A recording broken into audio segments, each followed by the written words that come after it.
All praises to the Most High. Back with another What is Love? Part 2. Coming from the book of 1 Corinthians, chapter 13. And we left off with the first one being, what is love? And that was, it suffereth long.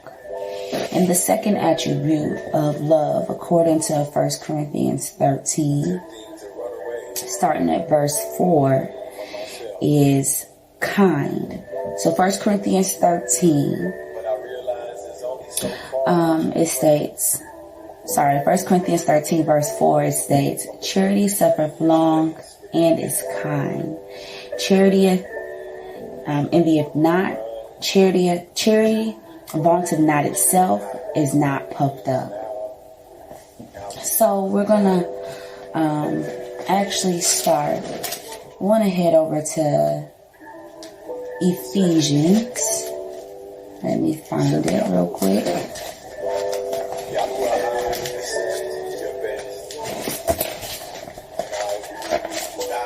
We're going to go to Ephesians 4:2.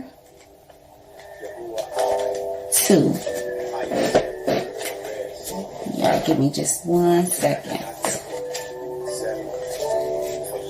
Let's see. All right. Ephesians 4:32. And it says, and be ye kind one to another, tenderhearted, forgiving one another, even as God, for Christ's sake, hath forgiven you. And just a quick definition of kind. I'm just looking it up on the internet, on Google. It says it's to show one's self mild, to show oneself useful. So I was led to the book of Ruth. That's what we'll be reading from today, the book of Ruth, to give an example of what kindness is. How does kindness look?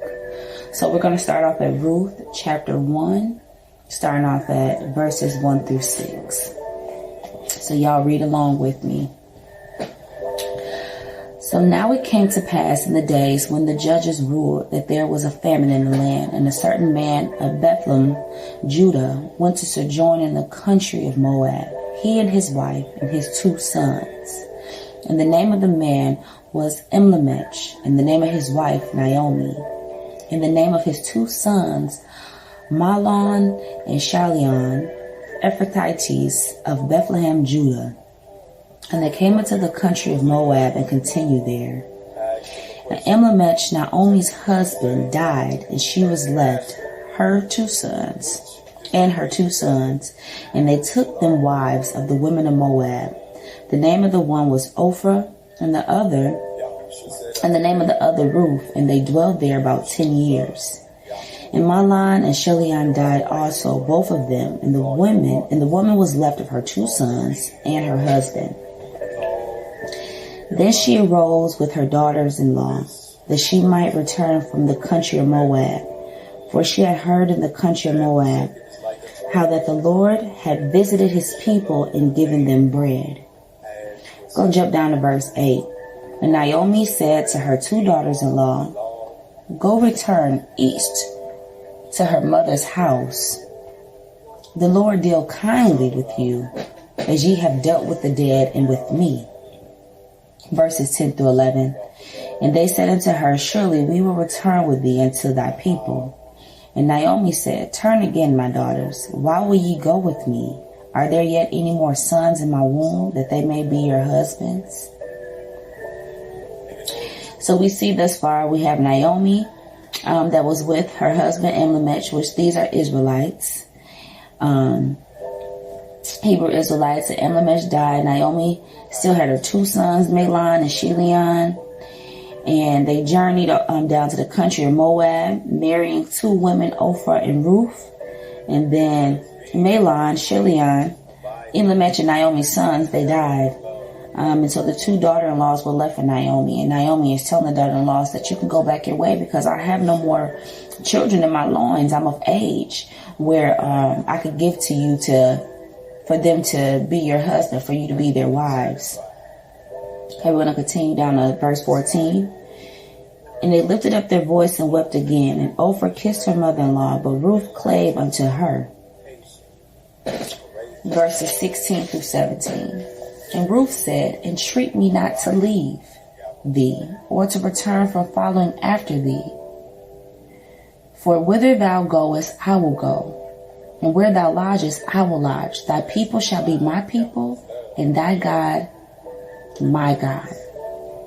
Where thou diest, will I die, and there will I be buried. The Lord do so to me, and more also if aught, but death part thee and me. So Ruth is telling Naomi, I'm going to stay exactly where you stay at. I'm going to live where you live. Your God is going to be my God. Your people are going to be my people. Where you die is where I die. The only thing that will separate us is death. I'm here with you. Okay. And also I wanted to throw in there, y'all, according to script, Ruth is an Israelite herself.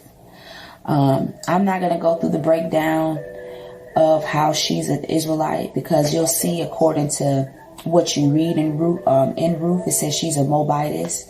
But no different than us living in America. We would say, I'm American. If I went to a different country, I'm from America, but I'm yet still a Hebrew Israelite, correct? But I will leave a link to a study that will give you the breakdown if you're interested on how Ruth is actually an Israelite.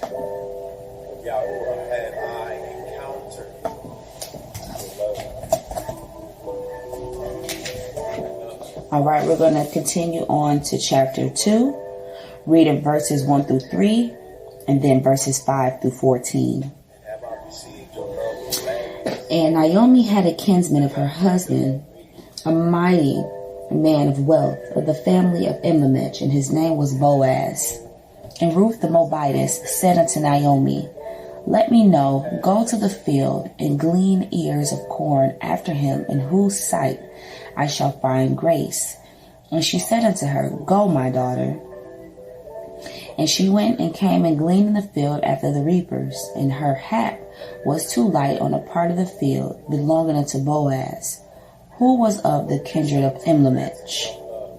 So we see here Ruth she went out to the field. She told her mother-in-law she was going to go out to the field and she was going to gather some corn for them to eat. Go to the field of Boaz on his land to reap some corn for them to eat. Some food for them to eat from the field. Jumping down to verse 5 through 14. Then said Boaz unto his servant that was set over the reapers, whose damsel is this? And the servant was set over the reapers answered and said, it is the Moabitish damsel that came back with Naomi out of the country of Moab. And she said, I pray you, let me glean and gather after the reapers among the sheaves. So she came and hath continued even from the morning until now, that she tarried a little in the house. Then said Boaz unto Ruth, hearest thou not, my daughter? Go not to glean in another field, neither go from hence, but abide here fast by my maidens. Let thine eyes be on the field that they do reap, and go thou after them. Have I not charged the young men that they shall not touch thee? And when thou art athirst, go into the vessels, and drink of that which the young men have drawn. So Boaz is telling her, okay, Mrs. Ruth, whatever your eye sees as far as the field that you want to reap from, let that be the field that you reap from. And I have already commended my young men to not touch you, so don't fear. When you're at thirst, go ahead to the vessels, go to the wells and drink. Have no worries. Continuing on to verse 10. Then she fell on her face and bowed herself to the ground and said unto him, why have I found grace in thy eyes, that thou shouldest take knowledge of me, seeing I'm a stranger? And Boaz answered and said unto her, it hath fully been shewed me all that thou hast done unto thy mother-in-law since the death of thine husband, and how thou hast left thy father and thy mother and the land of thy nativity, and are come unto a people which thou knewest not heretofore. So Boaz is saying, or Ruth was asking Boaz, like, why are you doing such good things? Why are you giving me so much grace and favor? And Boaz is saying, from your reputation, I see that you are that young damsel that is staying next to her mother-in-law. Though your husband has passed away, that you still have decided to cleave to your mother-in-law. Though you are not in your land, though you are far from your people, you decided to still be here with your mother-in-law. So he's saying that I see the virtue in you, the kindness in you. Continue to verse 12. The Lord recompense thy work, and a full reward be given thee of the Lord God of Israel, under whose wings thou art come to trust. Then she said, Let me find favor in thy sight, my Lord, for that thou hast comforted me, and for that thou hast spoken friendly unto thy handmaid, though I be not like unto one of thine handmaids. And Boaz said unto her, At mealtime come thou hither, and eat of the bread, and dip thy morsel in the vinegar. And she sat beside the reapers, and he reached her parched corn, and she did eat, and was sufficed and left. Okay, so we see, continuing on, Boaz was giving Ruth favor. We're going to head over to chapter 3, reading verses 1 through 9, and then verses 11 through 13.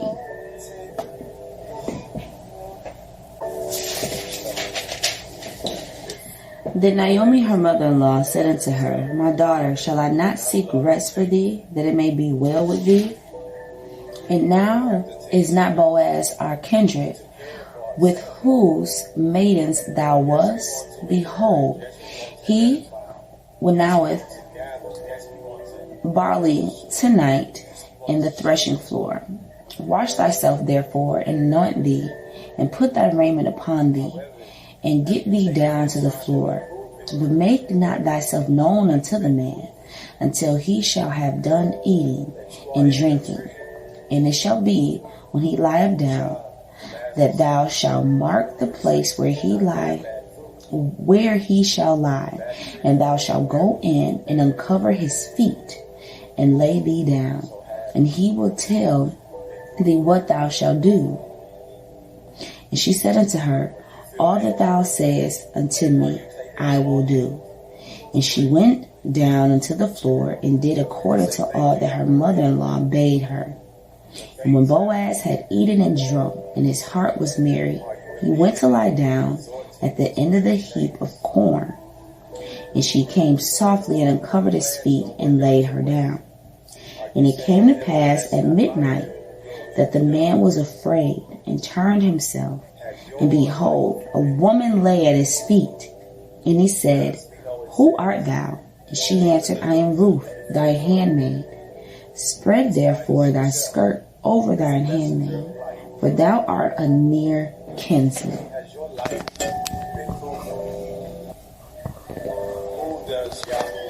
So we see here that Naomi is telling Ruth to go down to Boaz, not make yourself known to him until he has drunken, he has eaten, and he is married. When it's time for him to lay down, mark where he's going to lay, and go speak to him regarding you being with him, seeing that he is the nearest kinsman, in order for you to now be his wife. Continuing down to verses 11. And now, my daughter, fear not. I will do to thee all that thou requirest. For all the city of my people doth know that thou art a virtuous woman. And now it is true that I am thy near kinsman. Howbeit there is a kinsman nearer than I. Tarry this night, and it shall be in the morning, that if he will perform unto thee the part of a kinsman, well, let him do the kinsman's part. But if he will not do the part of a kinsman to thee, then will I do the part of a kinsman to thee. As the Lord liveth, lie down until the morning. So Boaz is telling Ruth, if another one comes up that's a nearer kinsman than myself, then he will take you to be his wife. But if no one comes up into the morning time that is a nearer kinsman than I will do the part of the kinsman to make you as my wife, just as the Lord Yahuwah liveth. Okay, so we're going to continue over to chapter 4, starting at verses 2 through 6. And he took 10 of the elders of the city and said, sit ye down here. And they sat down. And he said unto the kinsman, Naomi, that is come again out of the country of Moab, selleth a parcel of land, which was our brother Elimelech's. And I thought to advertise thee, saying, buy it before the inhabitants and before the elders of my people. If thou wilt redeem it, redeem it. But if thou wilt not redeem it, then tell me, that I may know, for there is none to redeem it beside thee, and I am after thee. And he said, I will redeem it. Then said Boaz, what day thou buyest the field of the hand of Naomi, thou must buy it also of Ruth the Moabitess, the wife of the dead, to raise up the name of the dead upon his inheritance. So it was not just not only was it for him to eventually, like I said, become her husband, but to also purchase the land that was inherited through Elimelech to Naomi, now going to be for Ruth. Okay, we're going to continue to verses 9 through 17. And Boaz said unto the elders and unto all the people, ye are witnesses this day that I have bought all that was Elimelech's and all that was Chilion's and Mahlon's of the hand of Naomi. Moreover, Ruth the Moabitess, the wife of Mahlon, have I purchased to be my wife, to raise up the name of the dead upon his inheritance, that the name of the dead be not cut off from among his brethren and from the gate of his place. Ye are witnesses this day.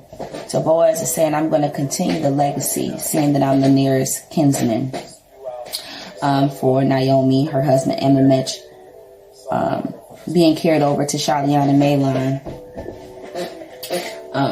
given unto their wife, his wife, Ruth, the dead's wife, Ruth, now going to be Boaz's wife. And all the people that were in the gate and the elders said, we are witnesses. The Lord make the woman that is coming to thine house like Rachel and like Leah, which two did build the house of Israel. And do thou worthily in Ephrath, and be famous in Bethlehem. So saying that Ruth is going to be a well-known woman just like Rachel and just like Leah, which were the wives of Jacob. Continuing on to verse 12. And let thy house be like the house of Perez, whom Tamar bare unto Judah, of the seed which the Lord shall give thee of this young woman.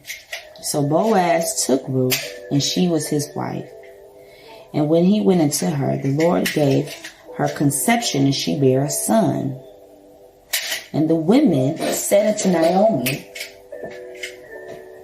blessed be the Lord, which have not left thee this day without a kinsman, that his name may be famous in Israel.